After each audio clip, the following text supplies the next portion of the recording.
All right, so now we're going into this weekend, and you have Aaron Rodgers, who's running a hot hand, but he doesn't have the receivers that win in one-on-one as much.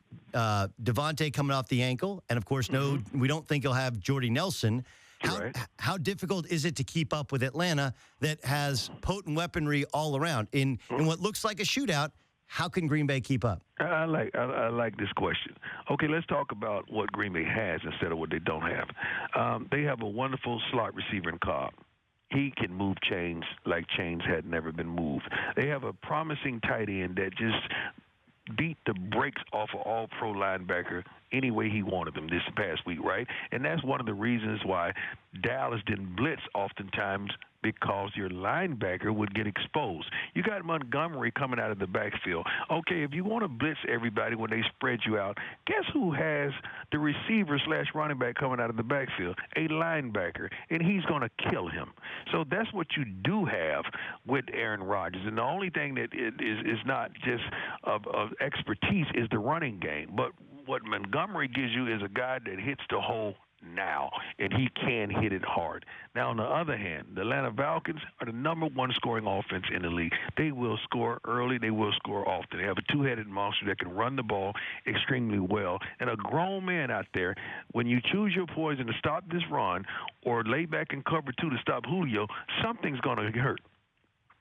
So it's just whichever way they want to give it to you. Okay, so look, I like what Green Bay has. I love, obviously, what Atlanta has. It feels like you're saying you don't like that Atlanta is kind of, it feels like in a game, who has the ball last? Like, how does this thing go? Atlanta should win. I think Atlanta should win. But both of these defenses, Atlanta has the ability to place more pressure on Rodgers than the Cowboys ever fathomed.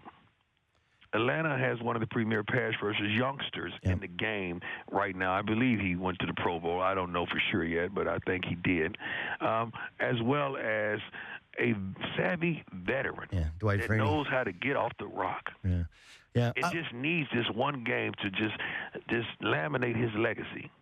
Deion Sanders joining us on the Doug Gottlieb Show, CBS Sports Radio. The other side, you have Pittsburgh, an offense that has a lot of weaponry. Going against Tom Brady, who there's no Gronk there, but they've still found a way. It's Brady Nim. You don't need nobody but Brady. That's how good Tom Brady is, because we can't name a premier guy. Only premier guy they have, and I love him to life, is Julian Edelman. He's a grown man amongst boys. People don't give him credit because he don't look the part. He's not a speed guy. He's not flashy. He's not flamboyant, but he is consistent, and he gets the job done. But as long as you have Tom Brady, you have a chance, and I believe they have more than a chance. As a guy who was, as I started with, the greatest shutdown corner in the history of the National Football League, what specifically about Brady? Like all of us who don't know football to the level you do. He's smart. You can't show your hand or show your coverage too prematurely. He's going to pick you apart because just say you're in cover 2. He has a 2-beater that he's going to check to. Say you're 8 men in the box. He's going to throw the quick game at you. He's going to get his team in a situation that's advantageous to them. That's who he is. And he don't make a lot of mistakes.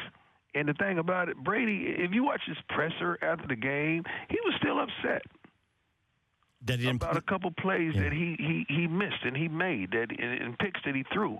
But that's how passionate he is about the game.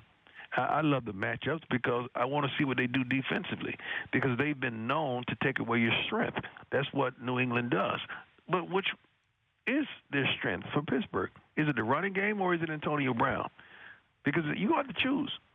I don't know how can you possibly take away one? I mean, I guess what do? You put 8 men in the box and you put your cornerback that's supposed to be that guy, which he's a really good cornerback in Butler. You put him on 84. But 84 is a grown man amongst boys as well. Yeah, yes he is. Don't miss games, don't miss plays, and he comes to play week in and week out and every day at practice. OLE is the on location experiences, and they're partnering with the NFL as the NFL's official hospitality partner. So Deion, like have you ever gone as a fan? You've ever gone to the Super Bowl as a fan? Pretty much. I mean, what I do now, I'm a man, but I'm still a fan. I know, but you're a celebrity. You're a Hall of Famer. Yeah. Like you don't have to go and find a way. Like this is you go online today. You go to NFLonlocation.com. Oh, you get hooked up. I mean, you could get exclusive access on game day.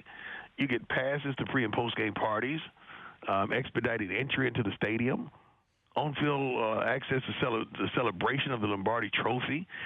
You get the hookup. You get to even choose your tickets and where you want to sit in the stadium.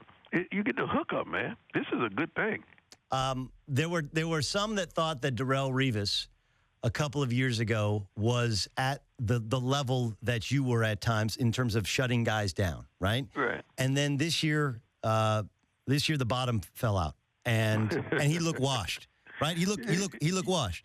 And guys are mean. Okay, and fans are mean, and sports fans are really mean because they forget everything this man did previously, and they say, "Shut it down. You're not this. You're not that." And you know how hurtful that is to a player. Okay, so the question becomes, can he get it back?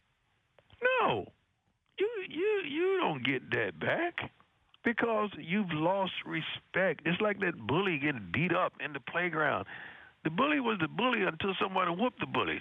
Now everybody sees the bully different. But I don't understand how you shut it down for 5 years, then come back in the league, and then you were still good. Like how did you defeat Father Time? How did that happen? First of all, you got to get lighter, okay? Because you're not as quick, you're not as fast, so you lose weight. You got to get lighter, and you got to do things that footwork, and you have to have more preparation of the game to understand your opponent and what the other team is trying to do to you.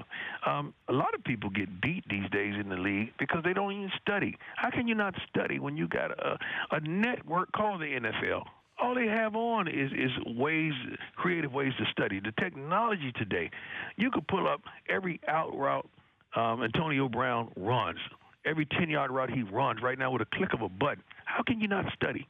I have an opportunity to be great. But you could tell the guys that don't, and you could tell the guys that do.